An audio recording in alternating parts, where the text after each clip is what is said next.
do you expect? I think you alluded to something earlier, but what do you expect? You don't have to mention names, but what do you expect from a good distributor? What do you want from them, and do you get that in today's world?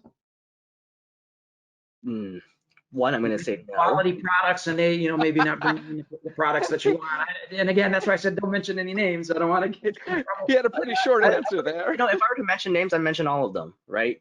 Ardo Gibson, Emco, Wolseley, Andrew Sherritt, all of them are like that. It doesn't matter who they are. All of them always think about business, and I don't think it's wrong, right? I think money is definitely the thing that talks, right? But I think that, when you bring in products and you sell your guys or you sell your contractors, there has to be a reason behind it. Like, do you really want, it's the same thing as us branding. What do you want to brand your own company as, right? The one that's reliable and actually gives good products out so that you make good money, or you want to be that company that gives the shit products and actually you're making money off of the shit products because the contractor is also a cheap ass, right? Like, I think there's that difference. And the hardest part is, just for you guys and just for us, like, you guys have the trouble of having people to stock, but we're having the trouble of having to buy the product because it's not stocked, because again, they're like, oh, we don't see an interest in that.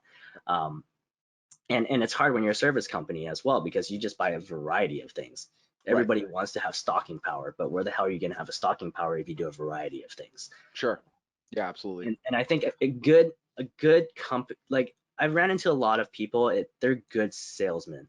And what they do is they really try to provide and get me what I need and really give me the best things out there. But the problem that always stops them is the fact that they have to fight against the politics above their head, where the magic can't happen afterwards for me. So if I want to bring in a product, it turns out now they got a slap on the wrist. No, you can't buy that product for Terrence.